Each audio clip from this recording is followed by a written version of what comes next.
for me, what was common is this systematic rape that happens is that women lose themselves. Often the conversations are about, I don't know who I am, I've lost me, and there's a numbness about them, almost in terms of a survival tactic, whilst living with a domestic terrorist. It's a really good way of putting a domestic terrorist, yeah. Yeah, absolutely, and not knowing who they are, and often particularly the women in the refuges, such a powerful statement is, I'd lost me, I don't know who me is. And then when supposedly safe in refuges, but with men out there threatening to kill, threatening to remain violent, when asked, have you found yourself yet? Often it's, no, not yet. I'm a little bit better, but I still don't really know who I am, which shows, I think, the impact mentally, physically, emotionally of sexual violence, but also it was never accompanied just on its own. No, yeah, the interconnection between those forms of abuse, it sounds like almost, would you say in every one of the women that you interviewed, that's what you found, alongside sexual abuse, there was physical abuse, emotional abuse, psychological abuse? Absolutely, and when raped or sexually assaulted, the women talk about like just letting, like almost an out-of-body experience. You're just having to let it happen to appease him, and to be able to get back downstairs to the children, for instance.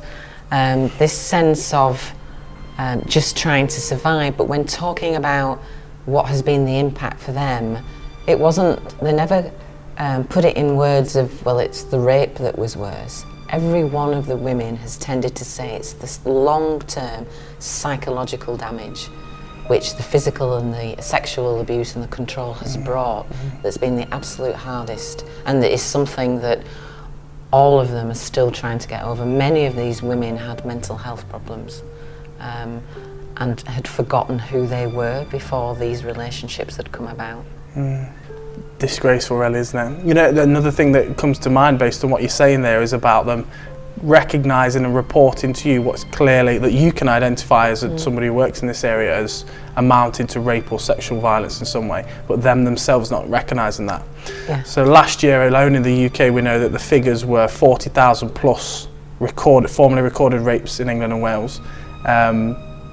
We won't go into the conviction rates and attrition rates to go with that because they're terrible. Yeah. But that's 40,000 that were reported formally to the police. And what you're talking about here is survivors you were talking to that experienced systematic and prolonged sexual violence and rape and didn't recognise it as that. So the true numbers of rape and sexual violence that occurs in England and Wales, if 40,000 was the highest number ever recorded in England and Wales last year, think what that number truly is. Think how high it really goes. Absolutely. Never reported it, or as we know the statistics are, that 37 times they have to have been physically abused before they contemplate phoning the police.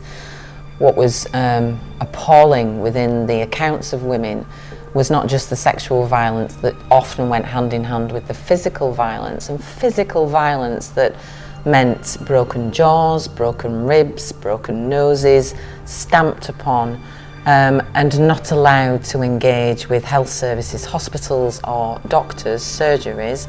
And when I said, so what happened, is these women have to heal at home and learn how to manage their own injuries, because the abuse never stops, and the sexual violence is always around the corner, that these women are permanently living in not only physical pain but emotional pain too.